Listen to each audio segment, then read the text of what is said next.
And I'm afraid that if something doesn't happen to me, it will happen to someone that looks like me. Because Islamophobia continues to be a massive issue in the US and Canada, and this recent experience with Ilhan Omar and Lauren Boebert and the death threat that she received is just a reminder of that. So in this video, I want to go over Ilhan Omar's recent comments when she was on Mehdi Hasan's show discussing her experience with Islamophobia. But also later, I want to get to a study showing just how prevalent this feeling and these experiences are among the Muslim community. So first off, the thing that set this whole video off was this here. So a couple days ago, Ilhan Omar played a voicemail of a vile death threat she received after the Lauren Boebert video. Lauren Boebert, of course, Congresswoman, a Republican, insinuated that Ilhan Omar was basically a terrorist, while Boebert was trying to workshop some kind of comedy in front of her conservative audiences. And anyways, I covered the initial video about that. It's a story that was completely made up, but she told a different version of it earlier. But after that, Ilhan Omar got this death threat saying, quote, there's plenty that will love the opportunity to take you off the face of this effing earth, an unidentified man said in a threatening voice message to the Muslim congresswoman. Now, this, of course, is not the first time Ilhan Omar has received a death threat. I'll get to, in a second here, a clip of her discussion where her very first day she received a death threat. But while I was researching this video, I came across this. This was posted just yesterday from another congresswoman here, Marjorie Taylor Greene, of course, another Republican, saying here, AOC's buddy, Linda Sarsour, went inside a group before me. She is linked with Islamic terror groups like Hamas and hates Israel, just like AOC and the rest of the Jihad Squad. All the hate America activists and Soros-funded radicals were there. This is just the ongoing normalizing of this kind of attitude, this sentiment towards Muslim women. It is so disgusting. And we're talking about a prominent lawmaker doing this, let alone people in everyday life with this sort of attitude, this sort of approach, this sort of sentiment, acting out on it either verbally or physically in various ways. But before I get to any of the data around that, I want to first play for you this appearance here from Ilhan Omar on Mehdi Hasan's show discussing her experiences. This sort of has been in the making for a really long time. I remember when I first got elected, one of the day after my primary, we got our first death threat, and it was a target practice with my face on it. And I think oftentimes people will say, other politicians get death threats, which is true, and there is a real problem. But none of the death threats people are receiving are because of their faith, are because of the country of origin or their ethnicity. Every single threat I receive, literally like the one you listened right now, has a through line to the things that the former president has said, and what my colleagues and other Republicans have been saying. And I'm afraid that if something doesn't happen to me, it will happen to someone that looks like me, because we know that as Muslims were being targeted after the terrorist attack on September 11th, that it was Sikhs that were mostly being harmed. Yes. Because they resembled us. And I think that yes. People forget, right? People will say it's a joke. Why are you upset? What is this? Why do you care? Why can't you, take pressure? I've taken a lot, and I'm okay in that sense, right? I'm strong. I survived war, literal war.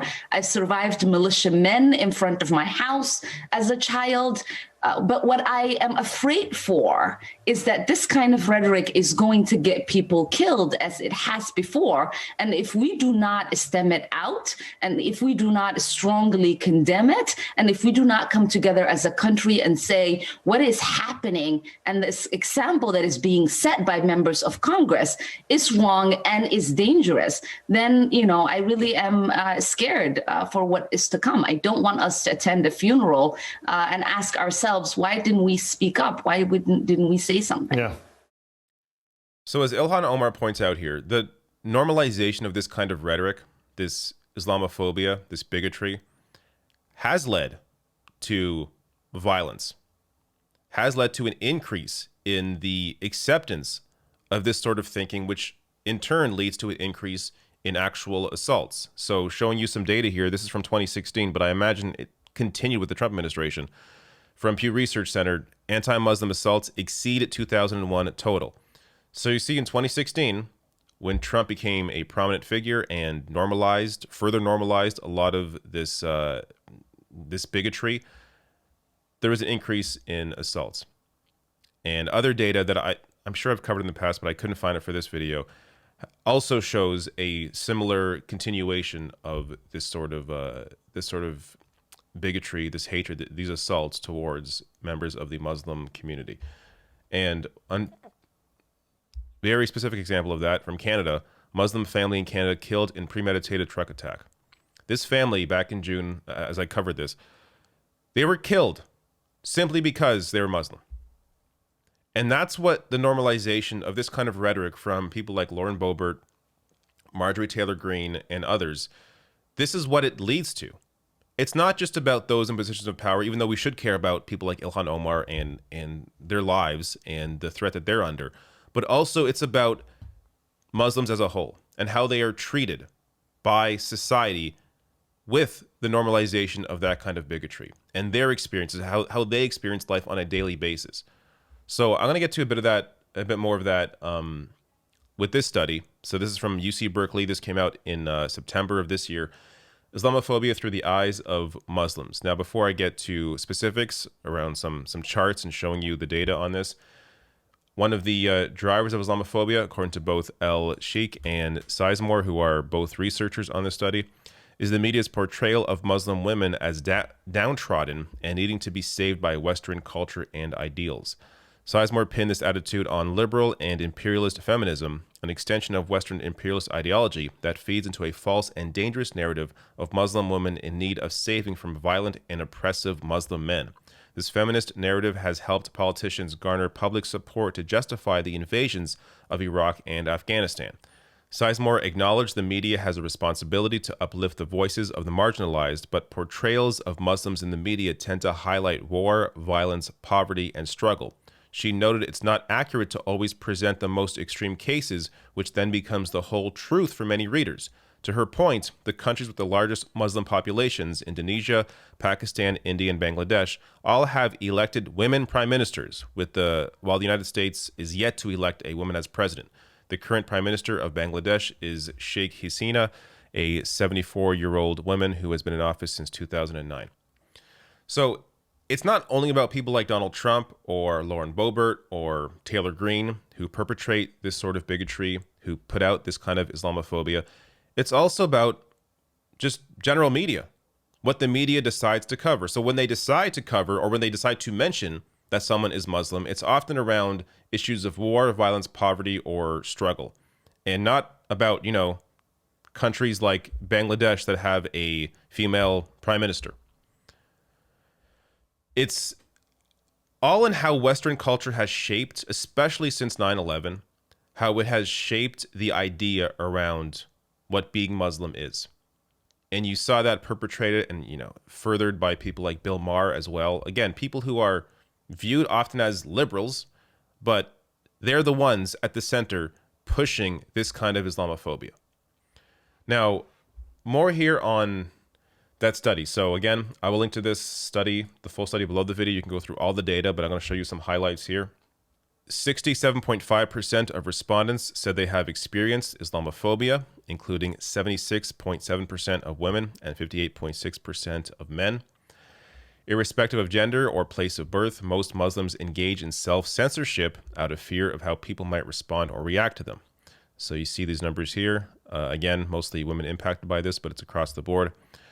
Most U.S. Muslims feel uncomfortable making demands of their local authorities or congressperson. So incredible numbers here. 76.5% of all Muslims feel uncomfortable making demands of their local authorities or congressperson. Again, they should not feel this way, but they feel this way because of the way that culture in the West has treated them, especially, again, over the past 20 years.